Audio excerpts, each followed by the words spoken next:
طارق مسعود کی آواز، طارق مسعود وائس۔ رمضان اور زکوٰۃ کا کیا تعلق ہے؟ خوب سمجھ لو، رمضان کا زکوٰۃ سے براہ راست کوئی تعلق نہیں ہے۔ جب آپ صاحب نصاب ہوئے تھے نا، 52.5 تولے چاندی کے برابر مال آیا تھا آپ کے پاس، سونا، چاندی، مال تجارت، نقدی، یہ 4 چیزیں جس دن آپ کے پاس آ گئیں، کتنی؟ جتنے میں 52.5 تولے چاندی آتی ہے، تو آپ پر لازم تھا کہ اپنی وہ اسلامی تاریخ آپ محفوظ کر لیتے۔ 5 محرم کو آئیں یہ چیزیں، تو 5 محرم ڈیٹ محفوظ کر لی، اگلے سال 5 محرم کو آپ کا زکوٰۃ کا حساب ہوگا۔ سمجھتے ہو؟ پھر دے بے شک، بعد میں دو، پہلے دو، وہ آپ کی مرضی ہے۔ زکوٰۃ کا نصاب کیا ہے؟ مال تجارت کی تعریف کیا ہے؟ سونا، چاندی، مال تجارت، نقدی، کیش رقم جسے کہتے ہیں، 4 چیزیں جس کے پاس 52.5 تولہ چاندی کے برابر ہوں۔ 52.5 تولہ چاندی کے ریٹ کیا چل رہے ہیں مجھے نہیں معلوم، اوپر نیچے اتنے ہو رہے ہیں، شاید 90,000 1 لاکھ روپے تک چل رہے ہیں شاید۔ تو جس کے پاس اتنی مالیت کا سونا، چاندی، تجارتی مال یا نقدی ہو تو وہ صاحب نصاب بن جاتا ہے۔ اس پر لازم ہوتا ہے کہ وہ اسلامی تاریخ نوٹ کر لے۔ عام طور پر جب لڑکوں کی، لونڈے لپاڑوں کی تنخواہ لگتی ہے، پہلی تنخواہ 90,000 1 لاکھ آئی تو وہ صاحب نصاب بن گئے۔ لڑکیوں کی شادی ہوتی ہے، ان کو سونا ملتا ہے، تو جس دن ان کو سونا ملا ہے، ہینڈ اوور ہوا ہے، وہ تاریخ، وہ اسلامی تاریخ نوٹ کر لیں۔ سمجھ میں آ رہی ہے بات؟ پھر ہر سال اسی تاریخ کے حساب سے زکوٰۃ دیا کریں۔ مال تجارت کی تعریف کیا ہے؟ مال تجارت اس مال کو کہتے ہیں جو بیچنے کے لیے خریدا ہو اور اب تک بیچنے کی نیت باقی ہو۔ آپ کی دکان ہے، کرائے پہ دی ہوئی ہے، دکان پہ زکوٰۃ نہیں ہے کیوں کرائے پہ دی ہوئی ہے۔ آپ کی گاڑی ہے، کرائے پہ دی ہوئی ہے، زکوٰۃ نہیں ہے کیوں کرائے پہ دی ہوئی ہے۔ ہاں، گاڑی آپ نے خریدی ہے کہ بیچ دوں گا میں، خریدتے ہوئے بیچنے کی نیت تھی تو اس گاڑی پہ زکوٰۃ دینا واجب۔ ہاں، گاڑی آپ نے خریدی اپنے لیے، ارادہ ہوا کہ جب بیچنے کا موڈ ہوا تو بیچ دوں گا، یہ مال تجارت نہیں ہے کیونکہ خریدی کس لیے؟ بیچنے کے لیے، ضروری استعمال کے لیے۔ اس طرح پلاٹ آپ نے خریدا کہ یار کنفیوز ہوں، دیکھیں گے فیوچر میں بناؤں یا بیچوں، سوچوں، زکوٰۃ نہیں ہے اس پر۔ ہاں، پلاٹ خریدا، نیت کیا ہے؟ بیچوں گا، اس پہ زکوٰۃ واجب ہے۔ سمجھتے ہو کہ نہیں سمجھتے ہو؟ زکوٰۃ کن لوگوں کو دی جا سکتی ہے؟ زکوٰۃ ان لوگوں کو دی جا سکتی ہے، اتنا کافی ہے۔ سمجھتے ہو؟ غریبوں، غریب ہونے کے لیے کیا ہے کہ 5 چیزیں، 4 چیزیں تو وہی جو زکوٰۃ والی ہیں، سونا، چاندی، مال تجارت اور کیش، اور 5ویں چیز ہے ضرورت سے زائد سامان۔ ایک آدمی کے پاس ضرورت سے زائد سامان ہے، ضرورت سے زائد سامان اس کہتے ہیں پورے سال استعمال ہی نہیں ہو رہا۔ گھر میں ڈنر سیٹ پڑا ہوا ہے، پورا سال استعمال نہیں ہوتا۔ پلاٹ پڑا ہوا ہے، نہ رینٹ پہ دیا ہوا ہے، نہ کھیتی باڑی کر رہا ہے اور نہ خود رہتا ہے اس میں، تو وہ پراپرٹی بھی ضرورت سے زائد ہے، اس میں پورا سال گزرنا بھی ضروری نہیں ہے۔ تو جس کے پاس اس طرح کی پراپرٹی ہو جو استعمال میں نہ آتی ہو، یا سونا، چاندی، مال تجارت اور نقدی اس کے پاس 52.5 تولہ چاندی کے برابر ہو، یا 5 چیزوں کا مجموعہ 52.5 تولہ چاندی کے برابر ہو، تو ایسے آدمی کو زکوٰۃ دینا جائز نہیں ہے۔ سمجھتے ہو کہ نہیں سمجھتے؟ اتنا پوچھ لیا کرو بھائی، تمہارے پاس کوئی ایسی پراپرٹی تو نہیں ہے جو استعمال میں نہ آتی ہو، اتنا پوچھ لیا کرو۔ پورا نصاب پیش کرو گے تو پاگل ہو جائے گا نا، وہ کہے گا تو زکوٰۃ نہیں دے بھائی، میرے حساب نہیں ہو رہا مجھ سے۔ میں جب کسی کو زکوٰۃ دیتا ہوں تو اتنا پوچھ لیتا ہوں، یار تمہارے پاس سونا وونا تو نہیں ہے؟ نہیں ہے بھائی، کیونکہ سونا آج کل اتنا مہنگا ہے کہ وہ سونا ہی آدمی کو مالدار بنا دیتا ہے۔ اور بھائی تمہارے پاس بینک میں کیش اماؤنٹ کتنا پڑا ہوا ہے؟ غریب کے پاس تو کیش اکاؤنٹ ہی نہیں ہوتا عام طور پہ، ہے 20-30 ہزار ہے تو وہ مستحق ہے زکوٰۃ کا۔ کوئی پراپرٹی تو نہیں ہے گھر کے علاوہ، جس گھر میں رہتے ہو وہ تو ٹھیک ہے، ایسا تو نہیں کہ پلاٹ لے کے ڈالا وہ خالی پلاٹ پڑا ہوا ہو، تو ایسا اگر نہیں ہے تو عام طور پر ایسا آدمی زکوٰۃ کا مستحق ہوتا ہے۔ سمجھتے ہو کہ نہیں سمجھتے؟ کیونکہ نہ پیسہ ہے، نہ کوئی سیونگ نہیں ہے، خلاصہ یہ نکلا سیونگ نہیں ہے اس کے پاس۔ اچھا میرے بھائی، عشر کیا ہے؟ کتنی آمدنی پر ہے؟ عشر کہتے ہیں زمین کی پیداوار، تو زمین جو کھیتی باڑی کرتے ہیں ان کے جب بھی کھیتی کٹے گی اس میں سے 20واں حصہ یعنی 5% ان کو اللہ کے راستے میں صدقہ کرنا پڑے گا۔ اور اگر وہ بارش کے پانی سے زمین سیراب ہوتی ہے، ٹیوب ویل یا نہر کا پانی نہیں ہے، بارش کا پانی ہے، تو پھر 10% اللہ کے راستے میں خرچ کرنا پڑے گا۔ اس میں سال کا نصاب ضروری نہیں ہے۔ ابے کیا ہو گیا تم لوگ ایسے مجھے دیکھ رہے ہیں جیسے کچھ بھی سمجھ میں نہیں آ رہا؟ دیکھو، آپ جب بھی زمین سے پیداوار اگاؤ گے نا، جو کھیتی باڑی کرنے والے لوگ ہیں، تو اللہ نے کہا ہے آتو حقہ یوم حصادہ، جس دن کھیتی کٹے گی اللہ کا حق اس میں سے نکلے گا۔ اتنا مزہ آتا ہے نا یہ آیت پڑھتے ہوئے کہ کیا اللہ میں نے کتنا اچھا قانون بنا دیا، کھیتی کٹ رہی، اللہ کہہ رہے میرا بھتہ مجھے چاہیے، گویا کہ تو نیک لوگ خوشی خوشی دیتے ہیں۔ اگر اللہ کہہ دیتا نا یہ ٹیکس ہے تمہیں دینا پڑے گا، یہ جرمانہ ہے تمہیں دینا پڑے گا. مزہ نہ آتا عشر دینے میں. اللہ کہتے ہیں جس دن کھیتی کٹے, پہلے اللہ نے اپنی نعمتیں بیان کی کہ اس نے آسمان سے پانی برسایا, یہ پانی سائنسدان نہیں برساتے, پھر اس نے زمین سے تمہارے لیے طرح طرح کے نباتات پیدا کیے, انار پیدا کیا, انگور پیدا کیا, سب اللہ کر رہا ہے. اللہ کہہ رہے ہیں لہذا جس دن کھیتی کٹے گی اس دن میرا حق مجھے دو. تو جن کو اللہ سے محبت نہیں ہے اس کو جرمانہ سمجھتے ہیں, جن کو اللہ سے محبت ہے ان کو اس آیت میں اتنا مزہ آتا ہے. اے اللہ تو کہہ رہا ہے کہ میرا حق صرف 20واں حصہ 5%, تو اگر کہتا نا آدھا دے تو ہم آدھا تجھے دے دیتے, تو کہتا پورا دے تو ہم پورا تجھے دے دیتے. کھلانے والا تو ہے نا. ما کان لکم ان تنبتوا شجرہا, تمہارے ہاتھوں میں طاقت نہیں ہے کہ تم ان درختوں کو اپنے ہاتھوں سے پیدا کر لو. ہم تو بیج ڈال کے بیٹھ جاتے ہیں, سارے کام کون کر رہا ہے؟ اللہ کر رہا ہے. تو اللہ کہتے ہیں جس دن اللہ نے نا اپنی نعمتیں بیان کی ہیں کھیتی کی, لہذا اللہ کہتے ہیں یہ نعمتیں میں تمہیں اس لیے دے رہا ہوں کہ جب یہ کھیتی کٹے گی آتو حقہ, غیر مسلم کہے گا میری محنت ہے, مسلمان کہے گا کس کا احسان ہے؟ اللہ کا ہے, لہذا اللہ کا حق دینا پڑے گا. تو اللہ کا حق کیا ہے اس میں سے؟ اللہ نے کہا جب بھی کھیتی کٹے گی تو اگر آسمان کے پانی سے سیراب ہوا یہ کھیت, اس میں تمہاری محنت بہت کم ہے, لہذا تمہیں 10% دینا پڑے گا, عشر 10واں حصہ. اور اگر نہری پانی سے یا ٹیوب ویل سے سیراب ہوا ہے اس میں تمہاری بجلی استعمال ہوئی ہے, تم نے لائنیں نکالی ہیں وہاں سے, ٹھیک ہے نا, محنت لگی ہے, لہذا ہم اپنا حق کم کر دیتے ہیں. 10 کے بجائے کتنے فیصد دو؟ 5% دو. یہ کس کا حق ہے؟ اللہ کا. اے اللہ تیرا کوئی اکاؤنٹ نمبر ہو, میزان بینک میں, اسلامک بینک میں اللہ اکاؤنٹ کھلے گا نا, یا بینک اسلامی میں یا اور کوئی, تو وہ اکاؤنٹ نمبر دے دے اپنا, ہم وہاں جمع کرا دیتے ہیں. اللہ نے کہا میرا جو اکاؤنٹ ہے نا غریبوں کی جیب ہے, ٹھیک ہے نا, میں نے اپنا اکاؤنٹ کہاں کھولا ہوا ہے؟ کوئی غریب نظر آئے, پاکستانی نظر آئے نا تمہیں, جب آپ سعودی عرب جاتے ہیں نا تو وہ زکات دے دیتے ہیں, آپ صرف پاکستانی بول دو اپنے آپ.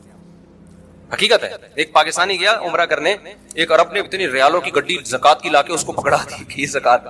وہ کہہ رہا ہے بھائی میں فیکٹریوں کا مالک ہوں, میں غریب نہیں ہوں. وہ عربی کہہ رہا ہے تو پاکستانی ہے یا نہیں, تو خالی یہ بتا.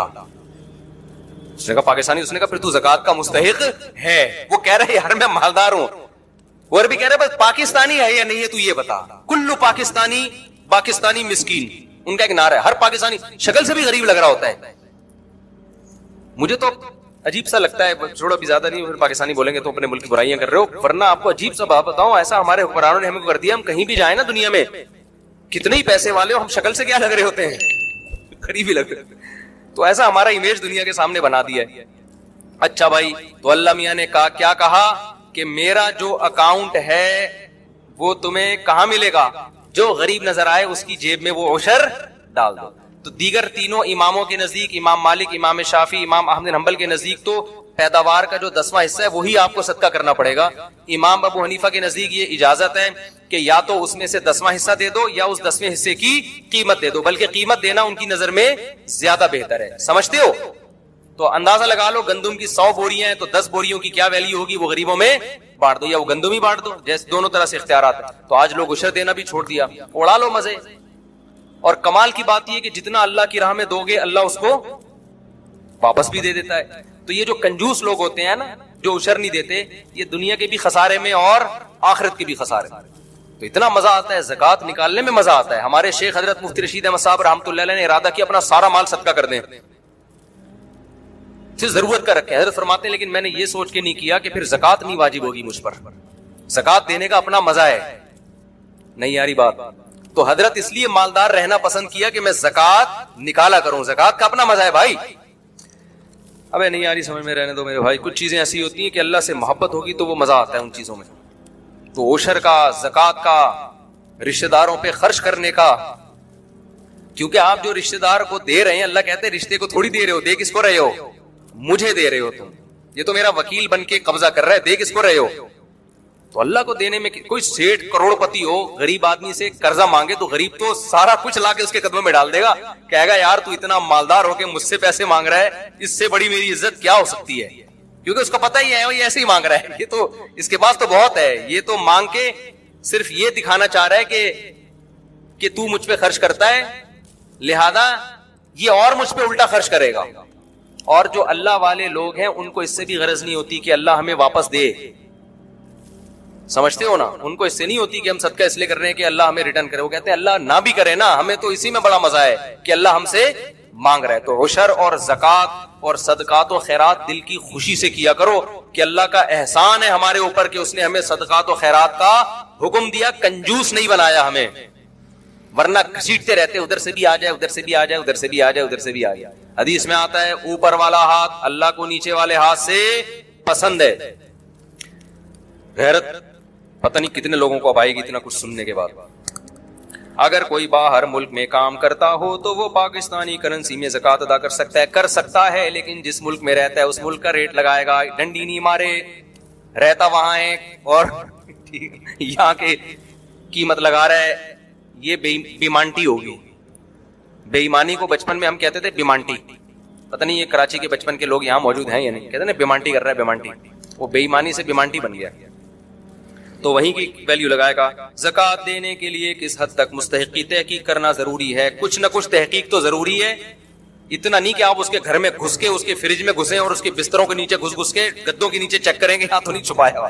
اتنی تحقیق کے ہم مکلف نہیں. سب سے پہلے یہ تحقیق کیا کرو پاکستانی ہے یا نہیں. پاکستانی ہے تو 99% امکان ہے کہ زکات کا مستحق ہے, اتنا کافی ہے. 1% کے لیے پھر یہ ہے کہ آپ یہ دیکھ لو کہ اس سے 2-4 سوال پوچھ رہے, بھائی تمہارے پاس گولڈ تو نہیں ہے, بھائی کوئی پراپرٹی تو نہیں ہے اضافی.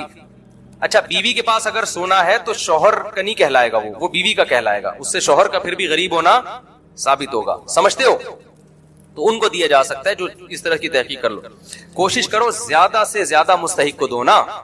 کتنے لوگ ہیں کھانے کو روٹی نہیں ہے. میرے پاس ایک صاحب آئے کہ میں زکات کا مستحق ہوں, ایجوکیشن کے لیے پیسہ چاہیے. میں نے کہا ٹھیک ہے آپ مستحق ہیں, لیکن پہلے پیٹ بھرنا ضروری ہے, تعلیم اس کے بعد. بہت سے غریب ہیں جن کو کھانے کے روٹی نہیں ہے, تو کوشش کیا کرو نا. جو زیادہ بیمار ہیں, کینسر میں پڑے ہوئے, علاج کے پیسے نہیں ہیں, تو جان بچانے والوں کو پہلے فوکس کیا کرو. سمجھتے ہو؟ اچھا بھائی دینی مدارس کو بھی زکات دینی چاہیے جو صحیح کام کر رہے ہیں. میرا ایک بیان ہوا روحانی عاملوں کے خلاف کہ روحانی عامل جو ہے نا دین کے نام پہ اور یہ وظیفوں کے نام پہ نوٹ چھاپتے ہیں. کسی نے نیچے لکھا کہ ایسے بھی تو بہت سے لوگ ہیں جنہوں نے خالی پلاٹوں پہ قبضہ کر کے مسجد بنا لی, مدرسہ بنا لیا اور یتیم بچوں کے نام پہ چندہ کر کے کروڑوں روپے کے مالک بن گئے. ان کے خلاف کیوں بیان نہیں کرتے؟ تو جنہوں نے بھی کمنٹ کیا ان کی خدمت میں عرض ہے کہ ان کے خلاف بھی میں متعدد دفعہ بیان کر چکا ہوں, بلکہ لوگوں کو بتا چکا ہوں کہ پاکستان میں پیسہ کمانے کا, حرام کمانے کا ایک بہترین طریقہ زرداری کو خام خواہ میں بلا وجہ بدنام ہو گیا. تو بھائی تو ایک جگہ خریدتا, مسجد بناتا, پلاٹ بناتا اور دبا دب نوٹ چھاپتا. ایسا ہوتا ہے. اس پہ تو ہم 20 دفعہ بول چکے ہیں کہ صرف داڑھی ٹوپی دیکھ کر کبھی کسی پہ اعتماد مت کرو. ایسے لوگ ہیں پیسہ نہیں کما پاتے تھے, انہوں نے کیا کیا, کسی جگہ پہ چندہ کر کے جگہ خرید لی, 4 دیواری کھڑی کر دی, چند ادھار یتیم بچے لے لیے کسی سے کہ بھائی کسی سینٹر سے کہ 1 مہینے کے لیے آپ کے یتیم بچے مجھے ادھار چاہیے. یتیموں کے نام پہ بھی پیسہ ملتا ہے نا, ادھار چاہیے, جب پیسہ آ جائے گا تو یہ واپس کر دوں گا. کرائے پہ بھی ملتے ہیں یتیم بچے چندہ لینے کے لیے. تو آپ نے کیا کیا, چند یتیم بچے لکھ دیے, ان کے ہاتھ میں قرآن پکڑا دیا, وہ قرآن پڑھ رہے ہیں, ہل رہے ہیں, بڑا خوبصورت نورانی ماحول, لوگ آ کے دبا دب پیسہ پھینک رہے ہوتے ہیں. تو میں نہیں کہہ رہا کہ مدارس کے محتمم فراڈی ہوتے ہیں یا علماء معاذ اللہ 2 نمبر ہوتے ہیں یا مولوی 2 نمبر ہوتے ہیں. نہ 2 نمبر لوگ بھی مولویت کے لبادہ اوڑھ لیتے ہیں. 2 نمبر لوگ بھی مدرسے کے ناظم کا لیبل استعمال کر کے لوگوں سے پیسے بٹورتے ہیں. تو کہیں بھی کوئی مدرسہ ہو, آنکھ بند کر کے تعاون نہیں کرنا. آپ نے ریسرچ کرنی ہے, تحقیق کرنی ہے کہ واقعی یہ دین کی خدمت ہو رہی ہے, پیسہ صحیح جگہ استعمال ہو رہا ہے. ایسا تو نہیں کہ ناظم صاحب کے پیٹ میں جا رہا ہو. اور بڑے بڑے فراڈ ہوتے ہیں پاگل, ہم نے خود دیکھے ہیں.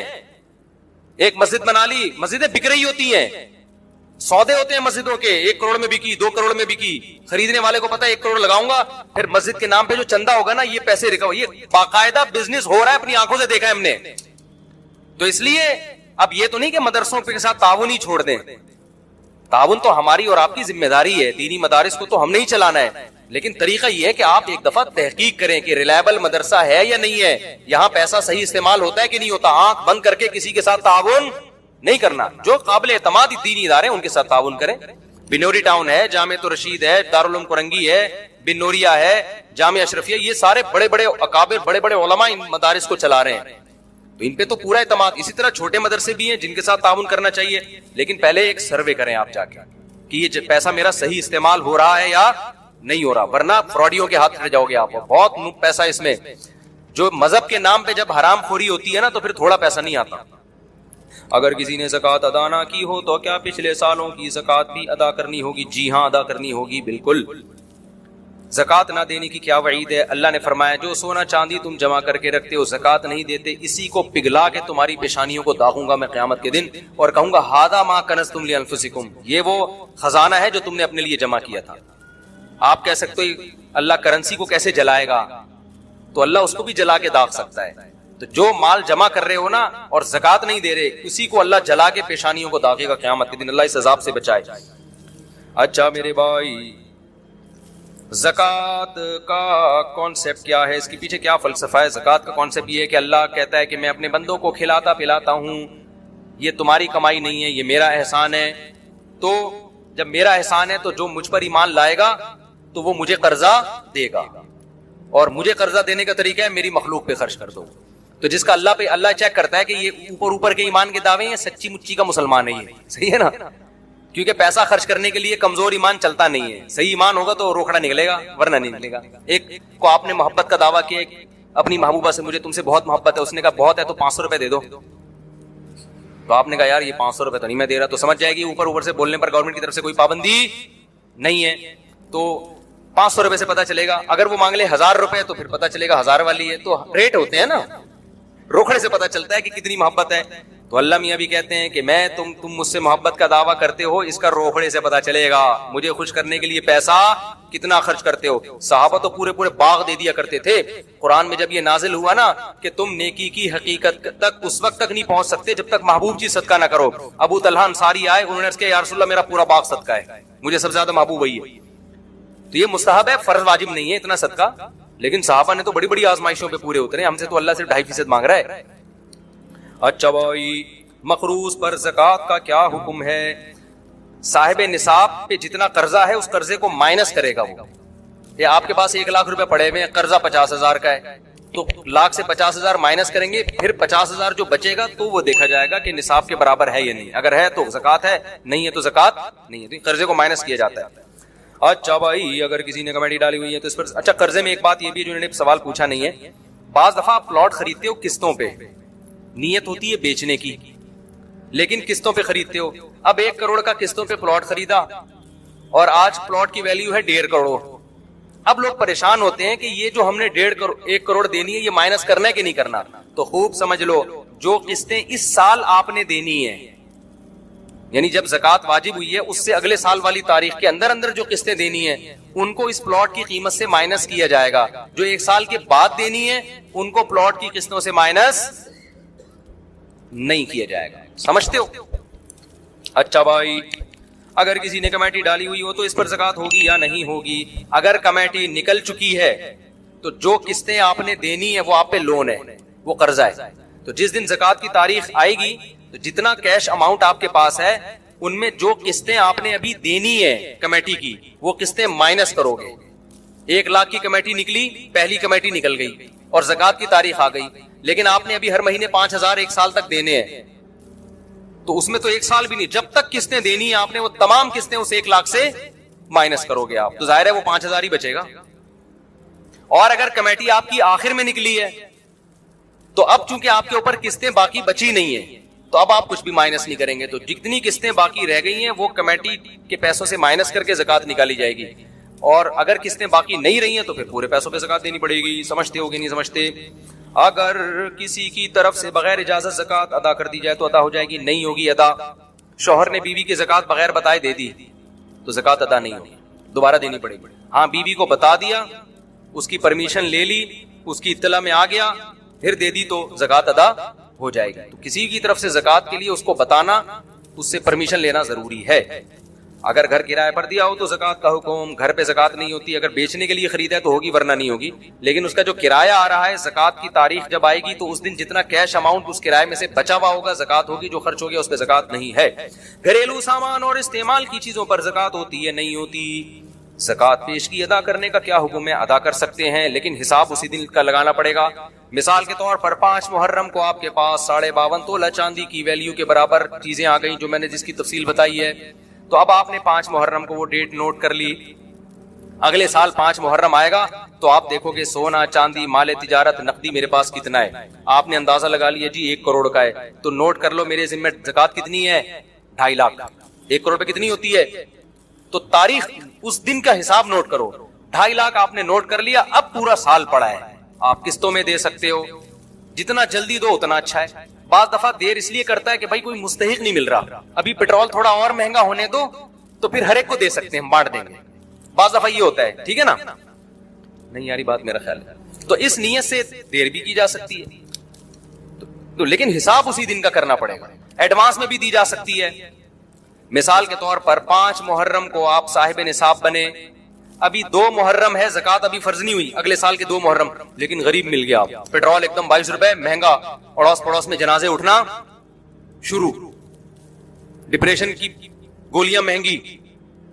اب آپ کو نظر آئے کہ یار یہ تو مر جائے گا اگر میں نے اس کو پیسے پیٹرول کے پیسے نہ دیے. بائک اسٹارٹ کر رہا ہے, پیٹرول کے پیسے ہی نہیں ہیں, اوپر سے ڈاکو کھڑے ہوئے ہیں گن لے کے. یہی ہوتا ہے نا, ڈاکوؤں کے پاس پتہ نہیں کہاں سے پیسہ آ رہا ہے, بندوق کے پیسے بھی ہیں, گولیوں کے پیسے بھی ہیں, کھانے پینے کے پیسے بھی ہیں. خیر, تو آپ نے کیا کیا یار, 5 محرم تک تو آدھی پبلک مر چکی ہوگی. مجھے تو لگ رہا ہے واقعی مر چکی ہوگی اگلے 5 محرم سے پہلے جو حالات چل رہے ہیں. تو آپ نے کیا کیا, آپ نے لمسم اندازے سے زکات نکال دی کہ حساب میں 5 محرم کو کروں گا لیکن یہ غریب 5 محرم تک مر چکا ہوگا, لہذا یہ لے بھائی میری طرف سے یہ پیٹرول. وہ ایک ٹک ٹاکر آیا کرتا تھا, بڑے مزاحیہ کلپ بناتے, ایک دن اس کا کلپ سامنے آ گیا, بڑی ہنسی ہے. پیٹرول بہت مہنگا ہوا نا, تو کسی نے بتایا کہ اس کا کوئی دوست بائک لے کر آیا ہے. تو بائک لے کر آیا تو اس نے کہا کہ میں تجھے ایک ایسا گفٹ دوں گا تو یاد رکھے گا. تو لاکر کھولا, اس کے اندر ایک اور لاکر سے جا کے نا اتنا سا پیٹرول چھپا کے رکھا ہوا تھا, وہ رومال سے ایسے کر کے ٹپکایا ہے. اس نے سیلوٹ کیا اپنے بھائی کو, یار تیری عظمت کو سلام. تو پیٹرول یہ ہونے والا ہے, ابھی سے نا ڈھکنوں میں محفوظ رکھ لیں آپ لوگ, سونگنے کے لیے کم از کم ہمیں فیوچر میں پیٹرول مل جائے. تو آپ نے ایڈوانس میں زکات دے دی تو ٹھیک ہے, لیکن آپ نوٹ کر لیں کتنی دے دی ہے. 5 محرم کو آپ اندازہ لگائیں کہ بنتی کتنی ہے. اگر وہ زکات میں نہ نکالتا وہ بھی شامل کر کے اندازہ لگائیں. تو اگر زیادہ دے دی ہے تو غریبی ہو گئی, واپس نہیں لے سکتے کہ آپ جائیں یار میں نے وہ اصل میں ایکچولی بنتی تو 2.5 لاکھ تھی, میں نے غلطی سے 3 دے دیے, 50 واپس کر دو, واپس نہیں لے سکتے. اب آپ وہ 50 کیا ہو گئی, غریبی. اور اگر کم دی ہے تو جتنی کم ہے وہ نکال دو. سمجھتے ہو؟ اچھا, زکات ایک ہی آدمی کو اتنی زیادہ دے دینا کہ وہ مالدار بن جائے, یہ ناپسندیدہ ہے. زکات تو ادا ہو جائے گی لیکن یہ کیا ہے, کیونکہ زکات کا مقصد غریبوں کو مالدار بنانا نہیں ہے, غریب کی حاجت پوری کرنا ہے. ایک ہی آدمی کو اٹھا کے 1 کروڑ دے دی, وہ لینڈ کروزر میں گھوم رہا ہے اور ادھر بھوکے مر رہے ہیں لوگ. تو اتنی دو کہ اسٹیبل ہو جائے. میری اکثر عادت ہوتی ہے کوئی غریب ملتا ہے نا تو جو بالکل اسٹیبل نہ ہو, ڈسیبل قسم کے لوگ ہوتے ہیں, تو اتنی زکات دے دو کہ وہ بلکہ پیسے بھی نہ دو, رکشا خرید کے دے دو کہ یار تو کوئی روزگار کر, ریڑی خرید کے دے دو. تو پہلی کوشش یہ کرنی چاہیے کہ لوگوں کو اپاہج بنانے کے بجائے زکات کے پیسوں سے لوگوں کو روزگار دیا جائے. کوشش یہ کیا کریں. اچھا بھائی یہ ہو گیا. اور کوئی زکات سے متعلق سوال ہو تو پوچھ لیں تاکہ یہ ٹاپک ختم ہو جائے. ہاں بہترین سوال, سمجھ گیا میں. دیکھو زکات دیتے ہوئے نیت ضروری ہے, سامنے والے کو بتانا ضروری نہیں ہے کہ یہ زکات ہے, بلکہ اس کو آپ ہدیہ اور گفٹ کے نام پہ دے دیں. سمجھتے ہو؟ یہ جی میری طرف سے آپ کو گفٹ ہے. دل میں نیت کریں کہ کیا دے رہا ہوں, زکات, کیونکہ عزت دار آدمی کو اس سے اپنی توہین محسوس ہوتی ہے. اچھا, زکات کن رشتہ داروں کو دی جا سکتی ہے؟ ابا کو, اما کو نہیں دی جا سکتی, دادی دادا نانا نانی کو نہیں دی جا سکتی, بیٹا پوتا بیٹی پوتی نواسی نواسے ان کو زکات نہیں دی جا سکتی. یعنی جن کی آپ اولاد ہو یا جو آپ کی اولادیں ہیں ان کو آپ زکات نہیں دے سکتے. شوہر بیوی کو, بیوی شوہر کو زکات نہیں دے سکتی. ان کے علاوہ جتنے بھی رشتے ہیں سب کو زکات دے سکتے ہیں. بہن بھائیوں کو بھی دیا جا سکتا ہے, بھانجا بھتیجی کو بھی دیا جا سکتا ہے, ساس سسر کو بھی دی جا سکتی ہے, چچا ماموں کو بھی دی جا سکتی ہے, کزنوں کو بھی دی جا سکتی ہے, تمام رشتہ داروں کو دی جا سکتی ہے. ابا اما, کیونکہ وجہ اس کی ہے کہ ان کی تو ویسی آپ کے ذمہ ہے نا کفالت. اچھا زکات ملازمین کی تنخواہوں میں نہیں دی جا سکتی. آپ کے ملازم کی تنخواہ 1 لاکھ بنتی تھی, آپ نے کہا زکات کا مستحق چلو اس دفعہ یہی پہنا دو, ایسا نہیں ہو سکتا. زکات آپ کو الگ سے دینی پڑے گی. زکات کسی کی اجرت میں نہیں دی جا سکتی. اور زکات میں غریب کو مالک بنانا یا اس کے نمائندے کو مالک کو ہینڈ اوور کرنا ضروری ہے. جیسے آپ نے کسی کے علاج پہ زکات خرچ کرنی ہے نا, تو اب شریعت کہتی ہے اس مریض کو مالک بناؤ. اگر وہ مریض بے ہوش ہے, نہ قومے میں گیا ہوا ہے, اس کا دماغ ہی کام نہیں کر رہا, تو اس کا جو بھی متولی ہے, باپ ہے جیسے, اس کو بھی مالک بنا دیں گے تو ہو جائے گی. لیکن اگر وہ ہوش و حواس میں ہے, دماغ کام کر رہا ہے, اس کو ہینڈ اوور کرنا پڑے گا, پھر وہ دوائیں خریدے. اب یہ کام مشکل ہوتا ہے, تو اس کا طریقہ یہ ہوتا ہے کہ اس مسکین سے, غریب سے, جو بھی پیشنٹ ہے, اس سے یہ اجازت لے لی جائے کہ بھائی آپ اپنا کسی کو اس ہسپتال کو نمائندہ بنا دو, وکیل بنا دو. ہم آپ کو جو پیسے دیں گے تو آپ کی اجازت سے اس ہاسپٹل کو دیں گے ہم. تو جب ہاسپٹل کو ہینڈ اوور کرو گے تو وکیل کا قبضہ موکل ہی کا قبضہ کہلاتا ہے. نہیں آ رہی بات بھائی, میں نے ایک بندہ بھیجا نا کہ یار تو نے میرا قرضہ دینا ہے تو اس کو دے دے, تو جیسے ہی اس کو دے گا تو قرضہ ہو گیا نا ادا, کیونکہ میرا وکیل ہے, تو وکیل کا قبضہ موکل کا قبضہ ہوتا ہے. وکیل بنتا ہے پرمیشن سے, خود بخود آپ کسی کو وکیل نہیں بنا سکتے. تو ہسپتال, بعض ہسپتال یہ کرتے ہیں پیشنٹ سے پہلے لکھوا لیتے ہیں کہ آپ ہمیں اجازت دے دیں کہ ہم آپ کی طرف سے زکاتوں پہ قبضہ کریں, تو یہ بھی ٹھیک ہے. ورنہ پیشنٹ کو آپ کہتے ہیں کہ بھائی میں یہ نہیں بتائیں کہ میں زکات دینا چاہتا ہوں, اسے کہیں بھائی میں تمہارے ساتھ کچھ تعاون کرنا چاہتا ہوں, تو میں جو تمہیں پیسے دینا چاہتا ہوں تم مجھے اجازت دو, میں کس کو دے دوں؟ ہاسپٹل کی انتظامیہ کو دے دوں. وہ اجازت دے دے گا تو پھر آپ زکات دے دیں, کیونکہ پھر اسپتال کا قبضہ کس کا قبضہ ہوگا؟ پھر وہ مریضی کا قبضہ سمجھا جائے گا. تو اس طرح وکالت کے ذریعے تو ہو سکتا ہے, بغیر وکالت کے ڈائریکٹ دے دیں گے, یا تعمیر میں لگا دیا, تعمیروں پہ زکاتیں نہیں لگتی, سمجھ رہے ہو, کنسٹرکشن کے کام پہ زکات نہیں خرچ ہوتی, مسجدوں کی تعمیر نہیں ہو سکتی, مدرسوں کی تعمیر نہیں ہو سکتی, مالک بنانا ضروری ہے. تنخواہوں میں زکات نہیں جا سکتی. کسی غریب بچی کی شادی کرانی ہے, لوگ کہتے ہیں زکات, تو بھائی اس کو آپ وہاں بھی یہی ہے, اس بچی کو ہینڈ اوور کرو. پیسہ ہینڈ اوور نہیں کر سکتے, اس بچی سے پرمیشن لو کہ ہم آپ کی پرمیشن سے کھانا وانا کھلایا. بول تو بارات کے کھانے اسلام میں ہے نہیں, لیکن مجبوری ہے تو ان کو بتا دو بھائی میں سارا خرچہ آپ کی طرف سے اٹھاؤں گا, تو اٹھاؤں گا نہیں, آپ کا وکیل کون ہے اس کو میں قبضے میں دوں گا. خود آپ وکیل نہیں بن سکتے, جو دینے والا ہے وہ خود وکیل نہیں بن سکتا. آپ کہ ابا کو وکیل بنا دو, جتنا پیسہ اس شادی پہ ہوگا میں آپ کو دینا چاہتا ہوں, تو آپ اجازت دے دو آپ کے ابا کو دے دوں, تو ابا کو دے دیں, وہ پھر جو مرضی کرتے رہیں اس سے, بچی کی اجازت سے. تو یہ سارے طریقے ہیں زکات کے. اور کوئی کسی نے سوال پوچھنا ہو؟ جی. سید کو زکات نہیں دے سکتے, اس کو ویسے صدقہ خیرات کے ساتھ اس کے ساتھ مدد کریں. سید کہتے ہیں جس کے ابا سید ہوں. اماں سید ہونے سے بچہ سید نہیں ہوتا. اسلام میں نسب کہاں سے چلتا ہے؟ جیسے ابا زرداری ہوں تو بیٹا کیا ہوگا؟ زرداری ہوگا. صحیح ہے نا؟ ابا سید ہوں تو بیٹا کیا ہوگا؟ بڑی گہری بات ہے. تو اسلام میں نسب کہاں سے چلتا ہے؟ ابا سے, کیونکہ ہم لوگ کے ابا ہوتے ہیں. بہت سو کے ابا سے چلتا نہیں ہے, کیونکہ ان کے ابا نہیں ہوتے. بہت سو کے قوم ہیں جن کے ابا ہی مارکیٹ سے کیا ہو گئے, شارٹ ہو. ہمارے یہاں پیٹرول شارٹ ہو رہا ہے, چینی شارٹ ہو جاتی ہے, شوگر ہے, ہمارے ابا شارٹ نہیں ہوئی. ان ملکوں میں کبھی چینی شارٹ نہیں ہوئی, کبھی پیٹرول شارٹ نہیں ہوا, لیکن شارٹ ہوئی تو ایسی چیز ہوئی کہ اللہ کی پناہ یار, ابا ہی شارٹ ہو گئے. کسی کے ہاں ابا ہوتے ہیں, بھائی آپ تو باہر سے آئے ہیں نا, ویڈیو میں نہیں آئیں گے آپ, ڈرے نہیں, یہ تو یورپ سے آئے ہیں. ایسا ہوتا ہے نا کہ ان لوگ کے یہاں کسی کے ابا ہوتے ہیں, کسی کے نہیں ہوتے.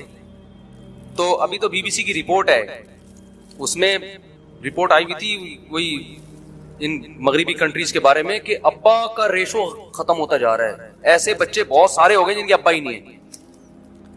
ہمارے ایک دوست ہیں بچپن کے, وہ شکار پہ جایا کرتے تھے, بس یہ بتا کے بیان ختم کر رہا ہوں. شکار پہ جاتے تھے تو اپنے والد کو کہتے تھے ابا جی, دادا کو کہتے تھے ابا جی. تو جیسے ہی کوئی شکار نظر آتا کہتے تھے ابا جی ٹھا ٹھا کرو, یعنی بچہ تھا نا وہ, میرا دوست تھا, بچپن کی بات بتا رہا ہوں. تو اتنی اسپیڈ بولتے ابا ہی ٹھا, ابا جی کو بولتے تھے ابا ہی ٹھا. تو اس بچے کا نام پڑ گیا ابا ہی ٹھا, وہ ابا ہی ٹھا آ رہا ہے. ابھی بھی لوگ تھوڑا سا چھیڑتے ہیں, بھائی یار یہ وہی نہیں ہے جس کو ابا ہی ٹھا, ابا ہی ٹھا, ابا ہی ٹھا. تو ابا ہی ٹھا کا مطلب ایسا لگ رہا ہے جیسے ابا ہی کو ٹھا کر دیا آپ نے. تو گورے نے کیا کیا, ابا ہی ٹھا. ابا مارکیٹ سے کیا ہو گئے, ان کے ابا کی بات کر رہا ہوں, یہ جو بیٹھے ہوئے, ابا کیا ہو گئے مارکیٹ سے, ٹھا. ابا ہی کو ٹھا کر دیا. وہ تو کہہ رہا تھا بچہ کہ ابا ہی وہ ٹھا, یعنی مارو اس کو. گورے نے ابا کو ہی اٹھا کے اٹھا کر کے اپنی سوسائٹی سے نکال دیا. اس لیے میں بار بار کہتا ہوں, ہم جب کسی سے ابا کی خیریت پوچھتے ہیں تو ہم پوچھتے ہیں آپ کے ابا خیریت سے ہیں؟ وہ کہتے ہیں ہاں ہیں یا نہیں ہے. لیکن گورے سے آپ کو 2 سوال پوچھنے پڑیں گے. پہلا سوال, آپ کے ابا ہیں؟ وہ کہے گا ہاں ہیں. پھر آپ پوچھیں گے اچھا خیریت سے ہیں یا نہیں. تھوڑا سا جملہ بڑھانا پڑتا ہے وہاں, یہ ایک ٹینشن ہے تھوڑی سی. تو جب آپ جائیں تو یہ 2 جملے یاد کر کے, ایسے ڈائریکٹ نہ پوچھ لے کہ آپ کے ابا خیریت سے ہیں. وہ کہے گا پہلے یہ تو پوچھو ہے بھی کہ نہیں ہے, اس کے بعد وہ بتائے گا.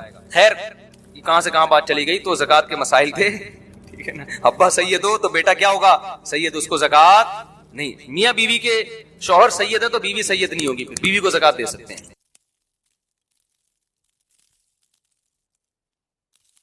صدقہ فطر سے متعلق بھی کچھ مسائل پیش کر دیتا ہوں. صدقہ فطر لازم کس پر ہے, دینا کس کو ہے, اور کب واجب ہوتا ہے یہ, اور کس کس کی طرف سے واجب ہوتا ہے. تو صدقہ فطر سب سے پہلے واجب کس پر ہے.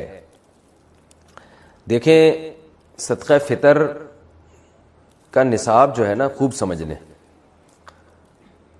جس آدمی کے پاس یا جس عورت کے پاس 5 چیزیں یا ان کا مجموعہ 52.5 تولہ چاندی کے برابر ہے, یعنی اس کی قیمت کے برابر ہے, تو اس پر صدقہ فطر بھی واجب ہے, قربانی بھی واجب ہے. 5 چیزیں کون سی ہیں؟ سامان تجارت, یعنی وہ سامان جو آپ نے بیچنے کے لیے خریدا ہو. بار بار میں اس کی وضاحت کرتا ہوں. پلاٹ خریدا تھا بیچنے کے لیے اور اب تک بیچنے کی نیت باقی ہے, اس کو کہتے ہیں سامان تجارت. دکان میں جو مال پڑا ہوا ہے بیچنے ہی کے لیے خریدا ہے آپ نے, یہ سامان تجارت ہے. تو ہر وہ چیز جو بیچنے کی نیت سے خریدی ہو اور اب تک بیچنے ہی کی نیت ہو, یہ نیت آپ کی چینج نہیں ہوئی ہو, اور اس نیت میں بھی آپ کنفیوز نہ ہو, پکی ڈھکی نیت ہو, یہی نیت ہے میں نے خریدا اس لیے کہ بیچوں گا. چاہے کسی بھی نیت سے بیچیں, بیچنے کا مقصد کچھ بھی ہو, بزنس نہ بھی ہو, بس یہ لیے میں نے اس لیے کہ میں لازمی بیچوں گا, اس کو لے ہی اس لیے رہا ہوں میں. تو ایسے یہ چیز دیکھی جائے گی. نمبر 2 سونا, نمبر 3 چاندی, نمبر 4 کیش اماؤنٹ یعنی کرنسی, اور نمبر 5 ضرورت سے زائد سامان. ضرورت سے زائد سامان کا مطلب یہ ہے کہ وہ سامان جو پورے سال استعمال نہیں ہو رہا, چاہے وہ پراپرٹی کی صورت میں ہو, گاڑی ہو, برتن ہیں گھر میں رکھے ہوئے پورے سال استعمال نہیں ہوتے, شوکیس میں پڑے ہوئے ہیں, کپڑے ہیں پورے سال استعمال نہیں ہو رہے, موبائل ہے رکھا ہوا ہے استعمال میں نہیں آتا اور ڈبے میں رکھا ہوا ہے وہ تو پورے سال استعمال نہیں ہو رہا وہ, یا آپ کی نیت ہی نہیں ہے پورے سال استعمال کرنے کی, یا کوئی یعنی آپ کو پتہ ہے کہ یہ میرے استعمال میں نہیں ہے, ایویں ہی پڑا ہوا ہے یہ. تو یہ 5 چیزیں جس کے پاس 52.5 تولہ چاندی کی قیمت کے برابر ہو جائیں گی تو اس پر صدقہ فطر بھی واجب ہے اور قربانی بھی واجب ہے. اور ان میں اگر ضرورت سے زائد چیز کو نکال دیں آپ تو باقی 4 چیزیں اگر 52.5 تولہ چاندی کے برابر ہوں تو زکوٰۃ واجب ہے. تو زکوٰۃ اور صدقہ فطر کے نصاب میں تھوڑا سا فرق ہے. تو جب 5 چیزوں کا مجموعہ آپ کے پاس, یہ 4 چیزیں یا 3 یا 2 چیزیں 52.5 تولہ چاندی کے برابر ہو گئیں, اور کس دن ہوئی؟ جس دن عید کی صبح صادق ہوئی, عید الفطر کی صبح صادق کے وقت آپ کے پاس یہ اماؤنٹ تھا, اتنا مال تھا آپ کے پاس, تو آپ پر صدقہ فطر واجب ہو جائے گا. اگر آپ نہیں دیں گے تو آپ کو دینا پڑے گا, وہ یہ زندگی بھر ساقط نہیں ہوتا صدقہ فطر, خوب سمجھ لیں. ہاں ایڈوانس میں آپ دے سکتے ہیں, یعنی حساب تو آپ نے اس دن کرنا ہے جس دن عید کی صبح صادق ہوگی, یعنی 1 شوال کی صبح صادق ہوگی, تو اس وقت پتہ چلے گا آپ پر واجب ہے یا نہیں. لیکن آپ ایڈوانس میں رمضان میں بھی دے سکتے ہیں, بلکہ رمضان سے پہلے بھی دے سکتے ہیں, اور عید کے بعد بھی دے سکتے ہیں, عید سے 1 دن پہلے بھی دے سکتے ہیں. تو دینے کا مسئلہ اتنا اہم نہیں ہے, جب چاہیں دے دیں. لیکن واجب آپ پر ہے یا نہیں, یعنی اس سال آپ پر صدقہ فطر واجب ہوا تھا یا نہیں, اس کا پتہ چلے گا کہ بھئی عید کے دن صبح صادق کے وقت اگر آپ کے پاس اتنا اماؤنٹ موجود تھا تو واجب تھا, اتنا اماؤنٹ موجود نہیں تھا تو آپ پر واجب نہیں تھا. تو اگر آپ پہلے سے دے چکے ہوں گے تو وہ غریبی ہو جائے گی. اب صدقہ فطر عورت پر جب واجب ہوتا ہے نا, اس کے پاس اگر مال ہو, جو یہ میں نے تفصیل بتائی, تو صرف اپنا صدقہ واجب ہوتا ہے, کسی اور کا نہیں ہوتا. جیسے بیگم صاحبہ کے پاس سونا ہے, گولڈ ہے, یا کوئی بھی چیز ہے, تو صدقہ فطر ان پر اپنا واجب ہے, اب بچوں کی طرف سے عورت پر واجب نہیں ہوتا. یا ان میرڈ خاتون ہے, ان میرڈ لڑکی ہے, اس کے پاس اتنا مال ہے تو بھی اپنا صدقہ فطر اس پہ واجب ہوگا. لیکن مرد پہ جب صدقہ فطر واجب ہوتا ہے تو اپنی طرف سے بھی اور اپنے نابالغ بچوں کی طرف سے بھی واجب ہوتا ہے, چاہے بیٹے ہوں یا بیٹیاں ہوں. خوب سمجھ لیں, بیوی کی طرف سے مرد پہ واجب نہیں ہوتا, بالغ لڑکے کی طرف سے مرد پہ واجب نہیں ہوتا، بالغ لڑکی کی طرف سے بھی واجب نہیں ہوتا، یہ واجب ہوتا ہے نابالغ بچوں کی طرف سے. یعنی گھر کا جو سربراہ ہے اس پر واجب ہے کہ وہ صدقہ فطر اپنا بھی نکالے اور اپنے نابالغ بیٹے بیٹیوں کی طرف سے بھی نکالے، چاہے وہ 1 دن کا بچہ کیوں نہ ہو، 2 دن کا بچہ کیوں نہ ہو، تو ان کی طرف سے بھی نکالے. ہاں اگر وہ بچے مالدار ہیں، ان کے پاس خود سے 90,000 روپے یا 1 لاکھ روپے جمع ہو چکے ہیں 52.5 تولے چاندی کی قیمت کے برابر، تو پھر ان کے پیسوں سے صدقہ دے گا، پھر اپنے پیسے خرچ کرنا لازم نہیں ہے. دے تو اچھی بات ہے. تو خوب سمجھ لیں. اچھا، آپ کے بچوں میں اگر کوئی بالغ ہے لیکن پاگل ہے، مجنون ہے، دیوانہ ہے، دماغ اس کا صحیح نہیں ہے، ایک تو وہ صحیح نہیں ہے جو آج کل ماں باپ کہتے ہیں ہمارے بچوں کا دماغ صحیح نہیں ہے، وہ والا مراد نہیں، باقی میڈیکلی دماغ خراب ہو ان کا نا، یعنی مجنون ہے، پاگل ہو، تو ان کا بھی صدقہ فطر باپ پر واجب ہوتا ہے، چاہے بیٹی ہو یا بیٹا ہو. تو کیا کرنا ہے آپ نے؟ جب عورت اپنا صدقہ نکالے گی اگر مالدار ہے تو ایک صدقہ فطر، مرد نکالے گا تو اپنی طرف سے اور اپنے نابالغ بیٹے اور بیٹیوں کی طرف سے، یا پاگل کوئی ہے، مجنون ہے تو اس کی طرف سے، چاہے وہ بالغ ہی کیوں نہ ہو. کتنا صدقہ نکالنا ہے؟ اس میں علماء کی 2 رائے ہیں. جمہور علماء جو بر صغیر کے، وہ کہتے ہیں 2.25 کلو گندم، یعنی اگر آپ نے آٹے کی صورت میں دینا ہے تو 2.25 کلو. کھجور، جو، کشمش، اس صورت میں اگر اس کو معیار بنا کے دینا ہے تو اس کو ڈبل کر لیں، یعنی 2.25 کا ڈبل ہوتا ہے 3.5 کلو. تو یعنی کھجور سے اگر آپ دینا چاہیں، کشمش سے دینا چاہیں، جو سے دینا چاہیں تو اس کا ڈبل، اور اگر آپ گندم سے دینا چاہیں تو 2.25 کلو. یہ جمہور کی رائے ہے. لیکن حضرت مفتی رشید احمد صاحب رحمہ اللہ تعالیٰ کی رائے یہ تھی کہ 2.25 کلو گندم ہے، یعنی اگر آپ گندم سے دینا چاہیں تو 2.25 kg، جمہور علماء کے نزدیک 1.75، اور مفتی رشید احمد صاحب رحمہ اللہ تعالیٰ کی رائے، ان کی پوری تحقیق اصل الفتاوی میں ان کی کتاب میں چھپی ہوئی ہے، تو ہمیں اسی تحقیق پہ زیادہ اطمینان ہے کیونکہ وہ دلائل ہمارے خیال میں وہ زیادہ مضبوط دلائل ہیں. تو 2.25 یعنی 2.25 کلو، تو 2.25 کلو گندم. اور اگر کھجور یا جو سے یا کشمش سے دینا چاہیں تو 2.25 کو ڈبل کر لیں، یعنی 4.5 کلو. تو یہ ایک اختلاف ہے. جب ایسا اختلاف علماء کے درمیان ہوتا ہے تو پھر عوام کے لیے بہتر یہ ہوتا ہے کہ احتیاط والے قول پہ عمل کرے. گنجائش یہ ہوتی ہے کہ اس قول پہ عمل کر لے جس میں مقدار کم ہے. تو آپ کو میں نے دونوں نصاب اسی وجہ سے بتا دیے کیونکہ دونوں طرف بڑے بڑے علماء ہیں. تو اگر آپ چاہیں تو 2.25 کلو گندم کے حساب سے دے دیں تو بھی انشاءاللہ صدقہ فطر آپ کا ادا ہو جائے گا. لیکن احتیاط اس میں ہے کہ 2.25 کلو گندم کے حساب سے آپ دیں.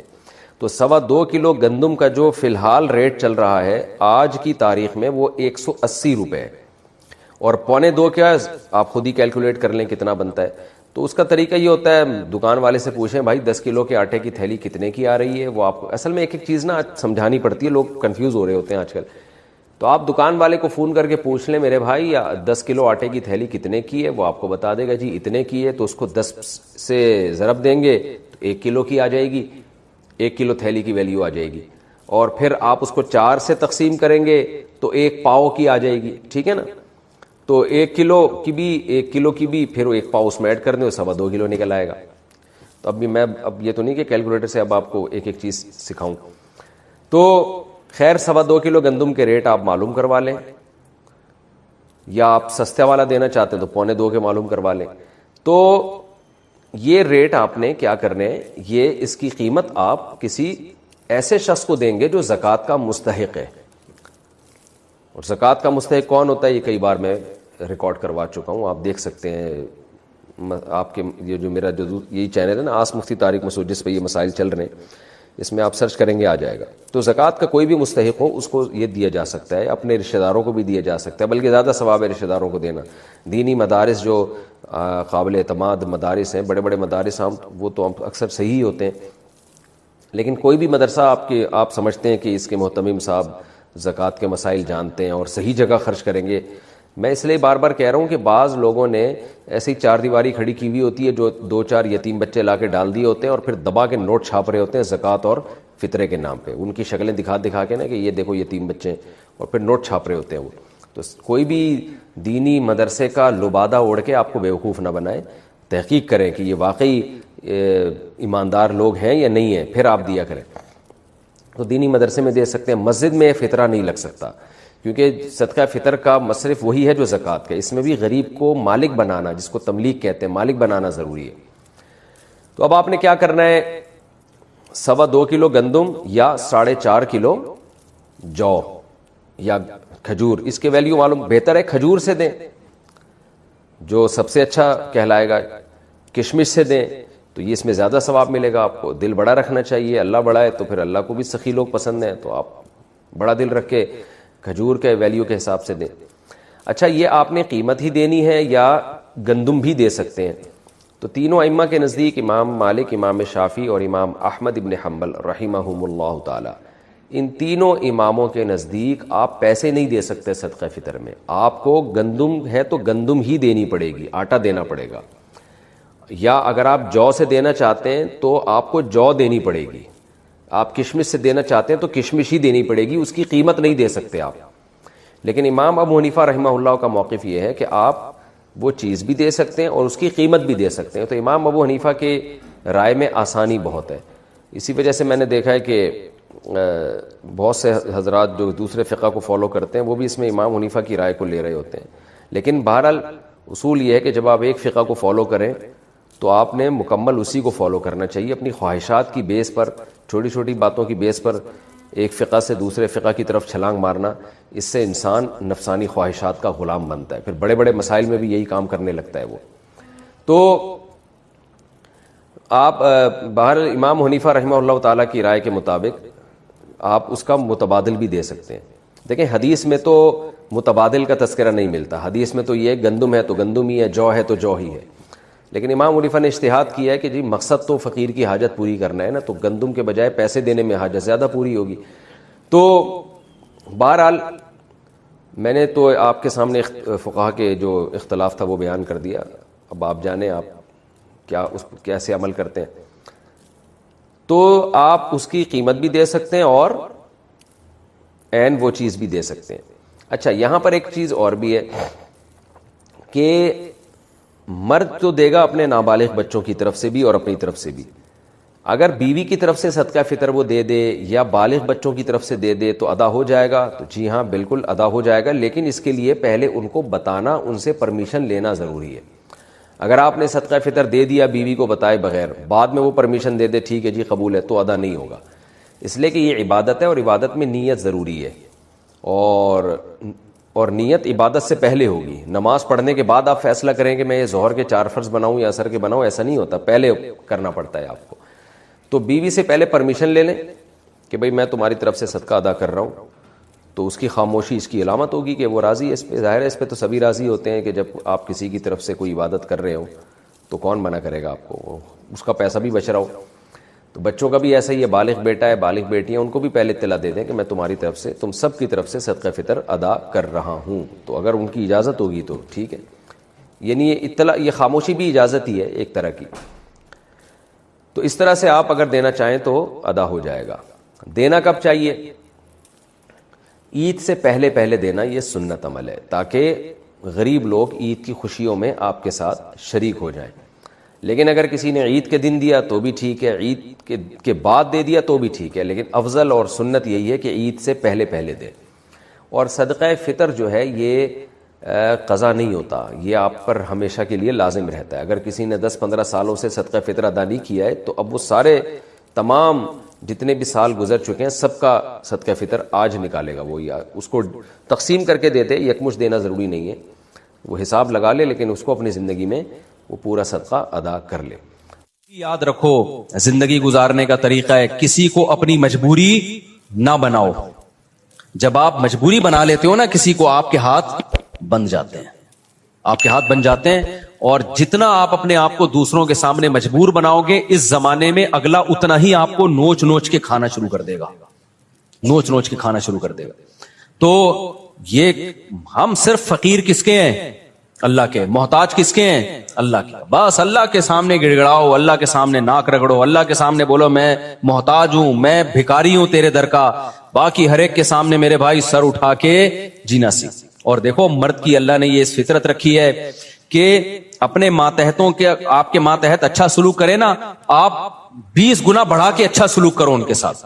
ہمارے حضرت مفتی رشید احمد صاحب رحمہ اللہ تعالی کی طبیعت میں بے انتہا استغنا تھا، بہت استغنا۔ استغنا سمجھتے ہیں؟ یعنی وہ اپنے آپ کو کسی کا محتاج نہیں بناتے تھے کبھی بھی۔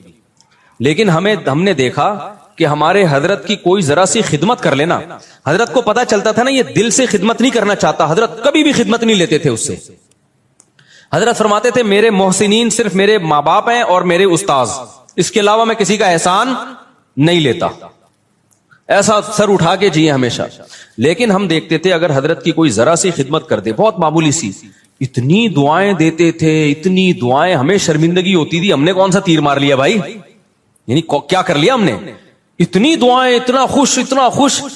یہ عزت دار لوگوں کی علامت ہوتی ہے کہ وہ کسی کے محتاج نہیں ہوتے، لیکن کوئی ان پر تھوڑا سا احسان کرے تو رپلائی میں وہ تھوڑا نہیں، وہ بہت زیادہ۔ کیونکہ احسان کے بدلے میں اگر آپ احسان نہیں کرتے تو اس کو استغنا نہیں کہتے، اس کو تکبر کہتے ہیں۔ استغنا الگ چیز ہے۔ دیکھو کچھ لوگ کیا ہوتے ہیں، کسی نے آپ کی خدمت کر دی ہے تو کون سا تیر مار دیا اس نے، ہمیں کسی کے خدمت کی ضرورت نہیں ہے۔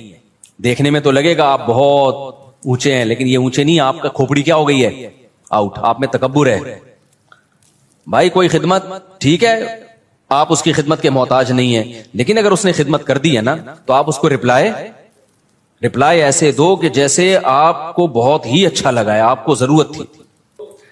ہم نے بڑوں کو دیکھا ہے، تھوڑا سا آپ خدمت کریں گے تو رپلائی اس کا بہت اچھا۔ نبی صلی اللہ علیہ وسلم کی کیا سیرت ہے، حضرت ابو بکر نے نبی کا ساتھ دیا نا تو وہ نبی پہ احسان کیا بولو نا کیا ہو گیا بھائی۔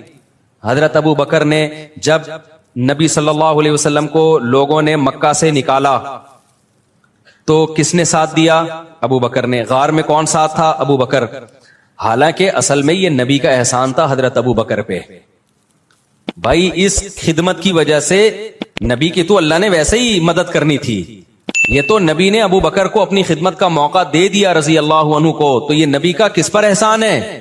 ابے بھائی کو اتنے پیغمبر کسی کو اپنی خدمت کرنے دے دیں تو یہ تو پیغمبر کا ان پر احسان ہے، جس سے انسان کو عقیدت محبت ہوتی ہے۔ انسان کہتا ہے نا مجھے آپ تھوڑی سی خدمت کرنے دے دیں، آپ کا مجھ پر بہت بڑا احسان ہوگا، کہتے ہیں نا لوگ، اور باقی سمجھتے بھی ہیں کہ بھائی اس کو ہماری خدمت کی کیا ضرورت ہے۔ تو قرآن میں اللہ نے فرمایا بھی کہ اگر تم نبی کی مدد نہیں کرو گے، اللہ تو اپنے نبی کی مدد کرے گا، آخری نبی ہے، آپ کا دین تو غالب ہو کے رہے گا۔ لیکن نبی نے ابو بکر کو کیسا صلہ دیا، فرمایا میں نے ہر شخص کی خدمت کا دنیا میں بدلہ دے دیا ہے سوائے ابو بکر۔ یہ مبالغہ ہے، ورنہ ایسا کیسے ہو سکتا ہے؟ نبی کی برکت سے ابو بکر کو ایمان ملا، لیکن آپ صلی اللہ علیہ وسلم نے سکھایا ہے۔ پھر فرمایا لو کنت متخذا خلیلا لاتخذت ابا بکر خلیلا، اگر میں کسی کو جگری دوست بناتا تو ابو بکر کو بناتا۔ خلیل کا مطلب بہت ہی، فرمایا میرا خلیل اللہ کے سوا کوئی، خلیل بنانے کی اجازت ہوتی ابو بکر کو بناتا۔ کتنا اپریشیٹ کیا آپ صلی اللہ علیہ وسلم نے۔ حضرت معاذ ابن جبل، انہوں نے نبی کی خدمت کی، نبی کا ساتھ دیا جنگوں میں، کیسا صلہ نبی نے دیا۔ آپ صلی اللہ علیہ وسلم نے کیا فرمایا؟ انی احبک فی اللہ، اے معاذ میں تجھ سے اللہ کے لیے محبت کرتا ہوں۔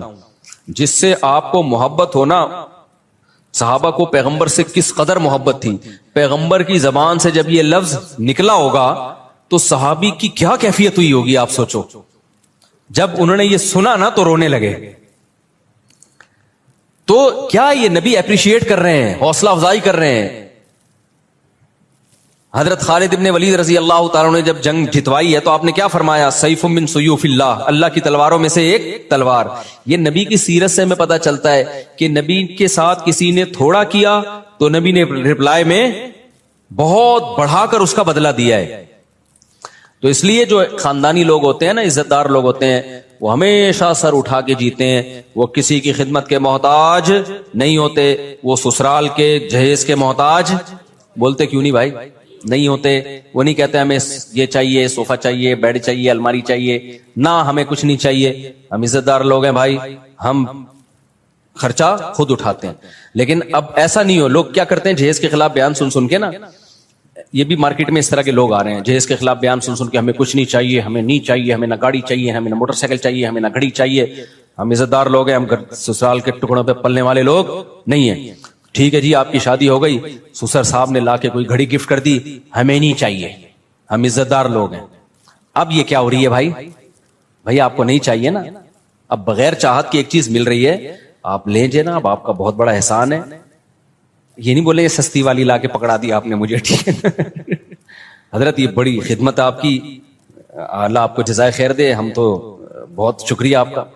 تو اس میں اس کو اپریشیٹ کرنا چاہیے، کیونکہ اس کے سامنے کہنا کہ ہمیں نہیں چاہیے، یہ پھر استغنا نہیں ہے، بلکہ یہ کیا ہے؟ تکبر. سمجھتے ہو کہ نہیں سمجھتے؟ تو بڑا جب کوئی چیز دے تو آپ سینے سے لگائیں اس کو کہیں کہ بھائی بہت بڑی چیز مل گئی. آپ کے ابا، آپ کی اماں آپ کو کچھ گفٹ دے. حضرت مولانا اشرف علی تھانوی رحمہ اللہ تعالی کی زوجہ نے ان کے لیے بڑی محنت سے اچکن بنائی. اچکن پتہ ہے کسے کہتے ہیں؟ پہلے زمانے میں ہوتی تھی اچکن ہی ہے نا، کچھ اور میری اتنی دیر میں تو لغت اور چینج ہو جائے گی میرے بھائی. تو ہیں اچکن، کچھ اچکن کہتے ہیں، کچھ وہ نہیں ہوتی ایک وہ پورا چوغا سا پہنا جاتا. اب مولانا تھانوی رحمہ اللہ کا مزاج نہیں تھا ایسی چیزیں پہننے کا، اور ان کے گھر والوں نے اتنی محبت سے اتنی محنت کر کے بنائی تو وہ وہی پہن کے نکل گئے گھر سے باہر. لوگوں نے کہا یہ آپ کیا پہنا ہے؟ انہوں نے کہا یار اتنی محبت سے اس نے بنائی ہے. اب میں یہ نہیں کہہ رہا آپ کی بیگم کچھ بھی آڑا ترچا پہنا دے، آپ دسترخوان پہنا دیا، آپ محبت سے باہر نکل آئے تو لیکن کوئی بھی آپ کے ساتھ تھوڑی سی بھی خدمت کرے تو جواب میں اس کو دعا دینی چاہیے، اس کو بہت زیادہ اپریشیٹ کرنا چاہیے، لیکن محتاج کسی کا انسان بن کے نہ رہے. ایک طرف لوگ بہت زیادہ ٹینشن میں، بچوں کو مارنا پیٹنا، ہر وقت برا بلا کہنا، یا گھر میں ایسا ہر وقت ماحول بنا کے رکھنا، اور ایک طرف گورا ہے اس نے ٹینشن فری بنا دیا. یہ دونوں چیزیں فطرت سے کیا ہے؟ بغاوت. اسلام ہے وَكَذَلِكَ جَعَلْنَاكُمْ أُمَّةً وَسَطًا. اسلام نے کہا نہ ساری خواہشات تمہیں نہیں پوری کرنے دوں گا میں، بہت ساری جگہوں پہ تمہیں اپنی خواہش کو کچلنا پڑے گا. تمہاری وہ لگژری لائف ہو ہی نہیں سکتی جو غیر مسلم کی ہوتی ہے. شراب پینے کا دل چاہے گا نہ، پابندی ہے. بوڑھے ماں باپ کی بات میں کر رہا تھا، وہ ڈانٹتے ہیں ڈپٹتے ہیں، آپ نے برداشت کرنا ہے. اس سے سب سے بڑا فائدہ پتہ ہے کیا ہوگا؟ جب آپ اپنے بچوں کے سامنے اپنے بوڑھے باپ کی برداشت کرو گے تو سمجھ لو آپ کا بڑھاپا اب جنت. نہیں آئی میرا خیال ہے بات؟ آپ کا بڑھاپا کیا ہے؟ جنت. آپ کا بچہ سیکھے گا بھائی ہماری پرمپرا ہے کہ بڑوں کے سامنے آواز.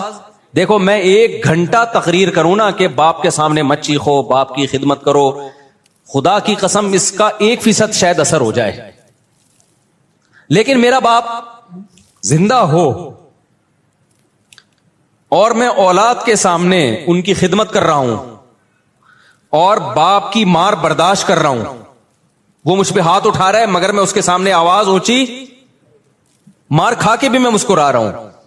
یہ 6 گھنٹے 10 گھنٹے کے بیانات اور کتابیں ایک طرف، اس سے آپ کا بچے کو جو موٹیویشن ملے گی نا وہ سمجھ جائے گا بھائی ہمارے ہاں ہوتا ہی یہی ہے کہ باپ کے سامنے آواز نہیں بلند کی جاتی. اس کو رائٹ ہے کہ وہ مارے، وہ ہاتھ اٹھائے، اس کو یہ حق دیا ہے خدا نے.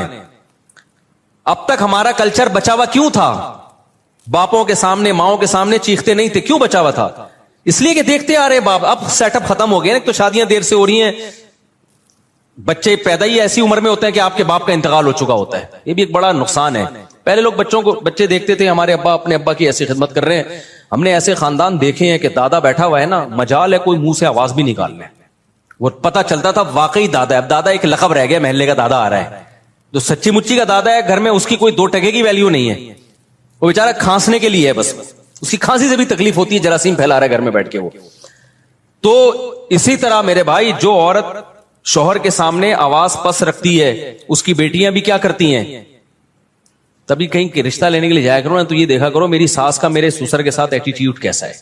یہ بہت امپورٹنٹ بات ہے. اگر وہ ساس اپنے شوہر کی غیبتیں کر رہی ہے اور وہ اب میرے میاں ایسا ہے تو بے وقوف ہے، مجھ سے پوچھو کہاں شادی کرنی ہے کہاں نہیں کرنی، ان کو کیا پتا بیچاروں کو. اور وہ چیخنا چلانا چل رہا ہے تو سمجھ لو کہ 90% چانس ہے کہ آپ کی بیگم بھی آپ کو طبیعت سے ایک لگایا آپ نے تو آگے سے کیا کتنے لگائے گی وہ؟ 4 لگیں گے رکھ کے. یہ ہوتا ہے مارکیٹ میں چلتا ہی. تو یہ تو ماحول ہے بھائی نبی صلی اللہ علیہ وسلم کے. دیکھو میں جب نیا نیا دین کے علم کی طرف آیا نا تو مجھے بہت زیادہ اشکال ہوتے تھے کہ نبی صلی اللہ علیہ وسلم نے ہر چیز زبان سے بتا کے لکھوا کے چلے کیوں نہیں گئے. آپ بتا دے پڑوسیوں کے یہ حقوق ہیں, گھر والوں کے یہ حقوق ہیں, فلانوں کے یہ حقوق ہیں, یہ حقوق ہیں, پوری زندگی ایک مرتب کر کے چلے جاتے. نہ فقہ جو مرتب ہوا ہے نا پیغمبر کی سیرت سے ہوا ہے, پیغمبر سے عمل کروایا گیا ہے. کیونکہ نبی کا کام صرف مسئلہ بتانا نہیں ہے, مسئلے پہ شریعت پہ لوگوں کو چلانا ہے. چلانے کے لیے ضروری ہے کہ صحابہ آپ کو خود چلتا ہوا دیکھیں اس پہ. تبھی تو اللہ نے فرشتے کو نبی بنا کے نہیں بھیجا. فرشتہ اگر نبی بن کے آتا نا تو پتہ کیا کہتا, جب رمضان کا چاند نظر آئے تو روزہ رکھ لینا, اور جب عید کا چاند نظر آئے تو روزے چھوڑ دینا. بس بھائی ہم کہتے ہیں نہ یہ اس کو تو نہ رمضان اس کی صحت تو کوئی فرق پڑتا ہے نہ شوال, لیکن صحابہ دیکھ رہے ہیں یار نبی صلی اللہ علیہ وسلم کیسے روزے پہ روزے رکھ رہے ہیں.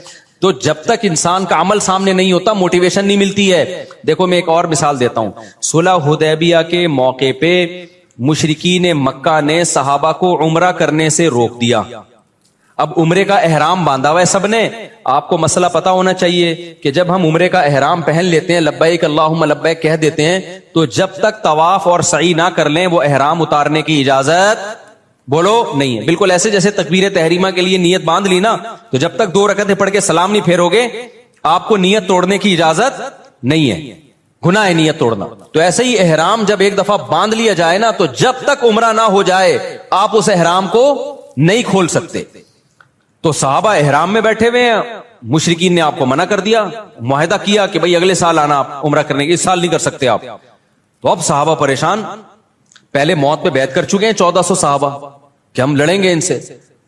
تو موت پہ بیعت بھی ایسے جذبات بنے ہوئے ہیں, بھئی ہم نے تو ان سے لڑنا ہے, موت پہ بیعت کر کے تیار بیٹھے ہوئے لڑائی کے لیے. اب شرطیں ساری کافروں کی مان رہے ہیں, اور پھر مزید شرط یہ کہ عمرہ کرے بغیر احرام بھی کھول دو آپ, یعنی سر منڈا لو پہلے ہی اور احرام کھول کے دم دو. تو یہ تو اور ان پہ شاک گزرا کہ بھئی یہ تو ذلت در ذلت در ذلت ہے, ہم کیسے مشرکین کے کہنے پر ہم عمرہ چھوڑ دیں اور سر منڈا کے احرام کھول دیں, یہ تو بڑا مسئلہ ہے. نبی صلی اللہ علیہ وسلم نے صحابہ سے فرمایا بھائی سر منڈاؤ اور احرام کھول دو. کوئی بھی نہیں کھول رہا, ٹھیک ہے بھائی ہم کیسے کر لیں کیسے کر لیں, سب ڈر رہے ہیں کہ بھئی ہم یہ تو عمرے کا احرام باندھا ہوا ہے, ہم دباؤ میں آ کے کیسے کر لیں بھائی. تو آپ صلی اللہ علیہ وسلم پریشان ہو گئے کہ بھئی میں سب کو کہہ رہا ہوں کہ سر منڈا لو اور احرام کھول دو, لیکن کوئی بھی نہیں کر رہا یہ کام. آپ کہہ سکتے ہیں بھئی صحابہ نبی کی نافرمانی کیسے کر رہے ہیں. دیکھیں نبی کی حکم کی 2 حیثیتیں ہوتی ہیں. بعض دفعہ آپ صلی اللہ علیہ وسلم کوئی حکم دے رہے ہوتے ہیں, صحابہ سمجھتے ہیں شاید یہ کوئی سیاسی حکم ہے, یعنی ہماری آسانی کے لیے دیا جا رہا ہے, یہ کوئی واجبی حکم نہیں ہے, ہماری آسانی کے لیے. عزیمت اسی میں ہے کہ عمرہ کیا جائے. ہوتا ہے نا بعض دفعہ آپ کسی کو اجازت دیتے ہیں, چل بھائی چھٹی کر لے تو آج تو چھٹی کر لے. وہ ٹیچر چاہتا ہے کہ سبق ہو لیکن کہتا ہے کر لے چھٹی, تو طالب علم کہتا ہے نہیں سر ہم پڑھیں گے. ایسے ویسے مارکیٹ میں ہے نہیں, لیکن ایک مثال دے رہا ہوں میں.